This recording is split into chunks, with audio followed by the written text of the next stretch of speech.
பள்ளிக்கு சென்ற சிறுமி காணாமல் போனதாக காவல்துறையில் புகார் கொடுத்ததை அடுத்து தீவிரமாக தேடிய காவல்துறைக்கு கடைசியில் கிடைத்த அதிர்ச்சிதான் பேரதிர்ச்சியே. சிறுமிக்கு என்ன ஆனது?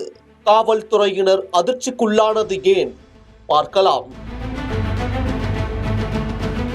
திருப்பத்தூர் மாவட்டம் கோவிந்தபுரம் பகுதியைச் சேர்ந்த பாபு என்பவரது மகள் அதே பகுதியில் உள்ள பள்ளியில் 3ஆம் வகுப்பு பயின்று வருகிறார்.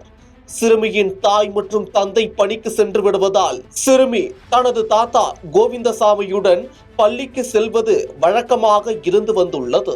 ஆனால் அவசர வேலை காரணமாக தாத்தா கோவிந்தசாமி நிலத்திற்கு சென்று வருவதாகவும் அதுவரையில் காத்திருக்கும்படி சிறுமியிடம் கூறியுள்ளார். இதுவரை எல்லாம் சரியாக நடந்தது. பின்னர்தான் யாரும் எதிர்பார்க்காத அந்த சம்பவம் நடந்தது. கோவிந்தசாமி வீட்டிற்கு வந்து பார்த்தபோது சிறுமியின் காலணி மட்டுமே வீட்டில் இருந்துள்ளதை கண்டு அதிர்ச்சியடைந்துள்ளார். பட்டென பதறிக்கொண்டு பள்ளிக்கு சென்று ஆசிரியரிடம் விசாரித்த போது மாணவி பள்ளிக்கு வரவே இல்லை என கூறியது தாத்தா கோவிந்தசாமிக்கு பதற்றத்தை மேலும் அதிகரிக்க செய்துள்ளது. அதுவரை அமைதி காத்து வந்த தாத்தா கோவிந்தசாமி உடனடியாக இது குறித்து சிறுமியின் தந்தை பாபுவிடம் தெரிவித்த நிலையில் பாபு தனது மகளை தேடாத இடமில்லை, போகாத தெருகில்லை. அதனைத் தொடர்ந்து சிறுமியை காணவில்லை என மாணவியின் பெற்றோர் உமராபாத் காவல் நிலையத்தில் புகார் அளித்தனர். மாணவியை காவல்துறையினர் பல்வேறு இடங்களில் தீவிரமாக தேடினர். சந்தேகத்தின் அடிப்படையில் அக்கம் பக்கத்தில் இருந்த இளைஞர்களையும் விசாரித்தது அப்பகுதியில் பரபரப்பை ஏற்படுத்தியது.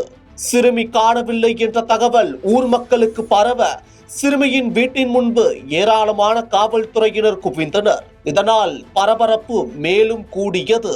ஒரு பக்கம் காவல்துறையினர் பல மணி நேரமாக சல்லடை போட்டு சிறுமியை தேடிக்கொண்டிருக்க, மறுபக்கம் சிறுமியின் பெற்றோர்கள் அக்கம் பக்கத்தினர் வீட்டின் முன் சிறுமிக்கு என்ன ஆனது என்று தெரியாமல் பதற்றம் கலந்த அதிர்ச்சியில் நின்றிருந்தனர். பின் சுமார் 7 மணி நேரத்திற்கு பிறகு மாலை பொழுதில் வாணியம்பாடி துணை காவல் கண்காணிப்பாளர் மகாலட்சுமி தலைமையிலான காவல்துறையினர் பாபுவின் வீட்டிற்கு சென்று தீவிரமாக சோதனை செய்த போது சிறுமி வீட்டில் இருந்த கட்டிலடியில் உறங்கிக் கொண்டிருந்தது தெரிய வந்துள்ளது.